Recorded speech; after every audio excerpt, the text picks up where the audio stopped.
Музыкадан узагыраак эле болгон жакшы. Музыка кулак аркылуу жүрөккө орундалат. Ошон үчүн анан ибадаттын рахаты жүрөктөн чыгып кетет.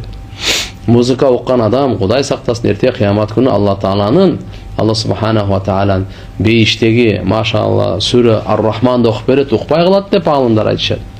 Кандай музыкаларды укса болот? Музыкалар болбойт ал. Кандай музыкалар? Музыкалар болбойт. Ыр бөлөк.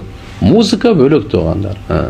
Ырдаган, ыр уккан, эгерде мазмуну туура болсо, мына музыкасы жок эле мекенди коргоо, ата-эне боюнча, жакшы сыпаттар боюнча берешендүүлүк, жоомарттык, кичпейилдик, кечиримдүүлүк, Алланын элчиси, бейиш, Куран, жакшы мисал. Устаз, мен уулумду сүннөткө отургуздум. Той кылыш милдеттүү. Милдеттүү эмес эми. Уулуңузду сүннөткө отургузган болсоңуз, бул өзү сүннөт аткарыпсыз.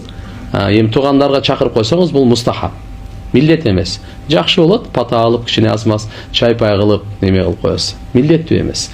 Саламатсызбы? Мен намаз окуймун деп аракет жасайм, бирок эч тилим келбейт. Ошого кандай кылсам болот? Мага жакшы совет бериңизчи.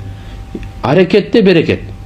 Иншалла аракетти таштабаңыз, үмүттү үзбөңүз. Кыйналганыңызга өзүнчө отдельно сооп берет Алла Таала. Ошон үчүн иншалла Кудайым буйрса, баягы көз коркок кол батыр дегендей бар ишке ашат. Туруктуулук дайыма эрк керек. Буйрса иншалла Алла Тааладан сураңыз. Кыргызча: "Я Алла, үйрөт мага, жеңилдик бер" деп.